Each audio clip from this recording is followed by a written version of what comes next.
राजस्थान में फिर से बाड़ेबंदी की तैयारी। कांटे की टक्कर देख कांग्रेस ने बनाई रणनीति। बागी उम्मीदवारों से भी पार्टी के दिग्गज नेताओं ने संपर्क साधना किया शुरू। काउंटिंग के दौरान उम्मीदवारों पर रहेगी नजर। परिणाम घोषित होने के साथ ही जयपुर बुलाया। राजस्थान में इस बार रिवाज बदल सकता है। गुरुवार को टीवी चैनलों पर जो एग्जिट पोल सामने आए उसमें अशोक गहलोत की सरकार की वापसी की उम्मीद जताई गई है। कुछ पोल बीजेपी की सरकार भी बनवा रहे हैं, यानी ये माना जा रहा है कि मुकाबला बेहद कांटे का है। संकेत इस बात के हैं कि कांग्रेस सबसे बड़ा दल बनकर उभर सकती है।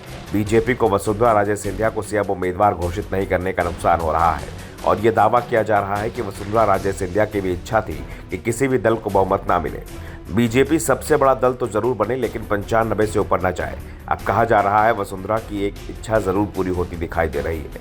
बीजेपी 95 के अंदर सिमट रही है लेकिन शायद कांग्रेस से सीटों के मामले में कुछ पीछे रह जाए।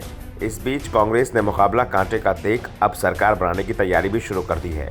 अगर पार्टी सत्ता करीब पहुंचती है तो बिना देर किए राज्यपाल के पास पहुंचकर दावा पेश कर देगी। कहा जा रहा है कि पार्टी ने अपने सभी उम्मीदवारों को मतगणना पर नजर बनाए रखने को कहा है। दावा किया जा रहा है कि कांग्रेस पार्टी ने अपने सभी उम्मीदवारों को चुनाव जिताने की घोषणा होने के तुरंत बाद जयपुर पहुंचने को कहा है।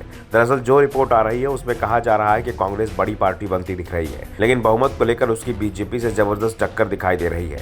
ऐसे में अगर कांग्रेस सबसे बड़ी पार्टी बनकर उभरती है तो वो बीजेपी को सरकार बनाने का कोई मौका नहीं देगी।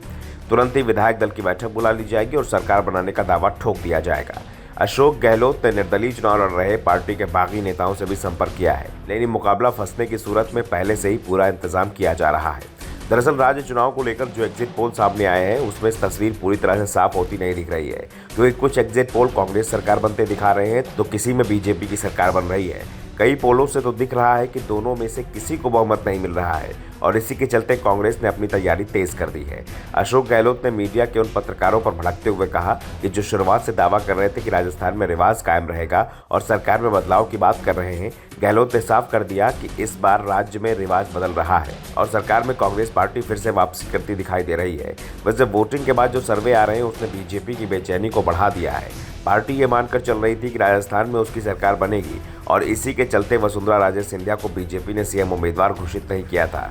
और अब जो एग्जिट पोल सामने आए हैं उसमें एक बात तो साफ हो गई है कि बीजेपी ने वसुंधरा को ही किनारे नहीं किया बल्कि सत्ता को भी किनारे कर दिया।